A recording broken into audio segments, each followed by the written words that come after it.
जी, रेखा देवी जी। रेखा जी, बात करेंगे ये जो आपकी समस्या है, क्या समस्या है जी? हाँ जी, हमारी जी 2 साल से बिजली नहीं लग रही है जी। क्या कारण है? कारण जी, जब हम विभाग वालों के पास जाते हैं तो वो कोई भी कार्रवाई नहीं होती है इधर।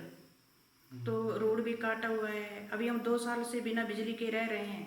अभी हमारी सास जो है बीमार है और 5 बार उनको हॉस्पिटल ले जा रहे हैं। तो अभी हमने बोटा में रखा हुआ है उनको किराए पर। लेकिन ये लोग बिजली नहीं लगने दे रहे हैं, हम अंधेरे में रह रहे हैं।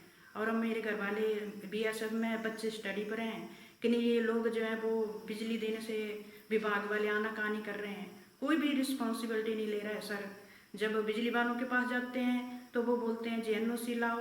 जब सरकारी इसमें रोड है तो वो रोड के किनारे से भी आ सकती है। लेकिन ये लोग सभी जो वैसे टाल मटोला कर रहे हैं। कितने समय से आप इस समस्या से जूझ रहे हैं? सर, हमने 2023 में जो है मकान बनाया हुआ है, तब से हमने अप्लाई कर दिया था।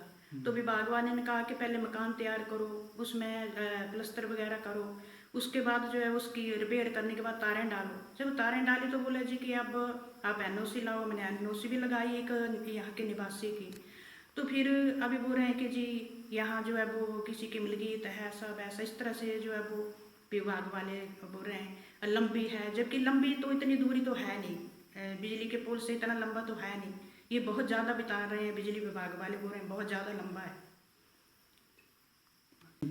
पंचायत वाले जी अभी जो रोड को इसको रोड़ी डाल रहे थे तो वो तो बताते हैं कि ये सरकारी है यहाँ, क्योंकि नाला भी है पानी का, नाली आ रही है, ऊपर से रोड भी है। तो उन्होंने तो बोला कि ये तो यहाँ तो सरकारी है। मैम, आप बारगंज के पास गए, प्रधान के पास गए, क्या आश्वासन दिया आप लोगों को? जी, उन्होंने तो ये बोला कि हम जो है वो आप समय करो, ऐसा करो वैसा करो। लेकिन जब हमने कहा कि यहाँ रोड के किनारे है, साथ में सरकारी है, आ सकती है, तो उन्होंने भी ऐसे ही वो कर दिया कि हम क्या कर सकते हैं, विभाग वालों से बात करो, इस तरह से बातें की। मेरा नाम सर अभिषेक ठाकुर है। मैं हरिद्रयांकर का रहने वाला हूँ जी, क्या समस्या है सर? सर, मेरी समस्या है, मैंने 8/8/2023 को बिजली की पूरी फाइल तैयार करके बिजली विभाग में दे दी थी। तो सर आज 2 साल से ज़्यादा टाइम हो रहा है पर बिजली का मीटर किसी हालत में नहीं लग रहा है। बिजली वालों के पास जाते हैं, वो आनाकानी करते हैं, वो किसी और डिपार्टमेंट के बारे में बोलते हैं, उस डिपार्टमेंट के पास जाए वो किसी और के लिए बोलते हैं। और इधर में मेरे ग्रामवासी के साथ 2 मकान हैं, वो तो लाइट देने से मना करें, पर उनके घर से बीच से गवर्नमेंट के द्वारा, गवर्नमेंट के द्वारा पंचायती राज में बनाया गया रोड है, उसके साथ सरकारी नाली भी है। तो सर वहाँ से बिल्कुल पोल तक वो रोड नहीं जाती है। तो उस रोड से तो मेरी लाइन साइड से आ सकती है, नाली में मैं अब खंबा वगैरह कुछ भी हो करके या हवा में कुछ भी, तो कोई भी स्कोप करके आ जाएगी लाइट, और बिल्कुल आ जाएगी। पर सर बिजली वाले जब भी उनके पास जाएं तो वो बस आनाकानी ही करते हैं, कभी भी उसका सॉल्यूशन नहीं निकालते हैं। अब सर 2 साल से मेरे फादर जब भी छुट्टी आते हैं, वो सेना में जवान है बीएसएफ में, अभी हाल ही जम्मू में नौकरी दे रहे हैं, अपनी सेवा कर रहे हैं वहाँ पे। तो सर जब भी वो आते हैं वो भी जाते हैं। अब मेरी मदर है, इतने उम्र होगी है इनकी, ये बार बार वहाँ पे जाएंगे, वो बस डिपार्टमेंट का काम कुछ नहीं, वो बस आनाकानी कर रहे हैं सारे। अभी इधर मेरा पड़ोसी है रिखीराम, उसने उस बिड़ास में रोड काट दी है सर। मैं लगभग 1-1.5 साल से 1100 नंबर पर मेरी कंप्लेंट है सर। जब भी कोई एक बार आए हैं नायब तहसीलदार इधर मौके पर, उन्होंने उस बारे में कुछ जिक्र नहीं किया।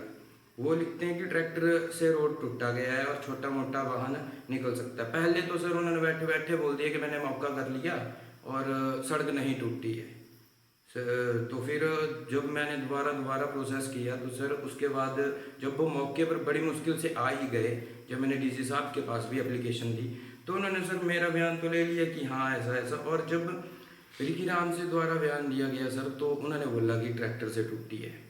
तो सर ट्रैक्टर कभी भी रोड को तोड़ेगा 2 जगह से तोड़ देगा, 4 से H2H तो नहीं तोड़ेगा, सड़क में नाली तो नहीं निकाल देगा सर। आम सर निकाल के जाता है, तोड़ के जाता है, उस पर कोई कार्रवाई नहीं, उसको बचाते हैं सर। और उल्टा हमें बोलते हैं कि इनको शिकायत करने की, अभिषेक को शिकायत करने की आदत है। तो सर ये रिखीराम में क्या करते हैं? ये कार्य करते हैं घुमारवी में, ये तो सर PWD में कार्य करता है घुमारवी में, वहाँ पे जॉब करते हैं। तो सर मेरा तो सरकार से यही निवेदन है कि मेरे को न्याय दिलाया जाए। 2 साल से भटका हूँ सर, कभी एक डिपार्टमेंट कभी 2 डिपार्टमेंट में। सर इनका कुछ नहीं, हम उल्टा हमें ही ब्लेम किया जा रहा है, उल्टा हमें ही बोला जा रहा है। सर क्या सरकारी विभाग इस तरह काम कर सकता है कि नहीं? जी सर। जो ये सरकारी जो डिपार्टमेंट में काम करते हैं ये जी। क्या आपने शिकायती विभाग से किस बारे में के? सर शिकारी विभाग तो कोई सॉल्यूशन नहीं दे रहा है इतने टाइम से सर एप्लीकेशन का ढेर लगा पड़ा है, कोई निपटारा नहीं है उनका। किसी का जवाब आ जाता है तो उसमें बयान लेके दोबारा बंद, या तो किसी का बयान अभी तक लिया भी नहीं गया है। कोई एप्लीकेशन तो ऐसी भी है हमारे पास अभी। रहते कहाँ कैसे हैं यहाँ पे? सर बिना लाइट के रहते हैं, अभी गाड़ी भी नहीं आती इधर, कुछ भी नहीं। इन्होंने अच्छा खासा रोड था पहले, इन्होंने काट दिया रोड, अब तो गाड़ी भी नहीं आती है।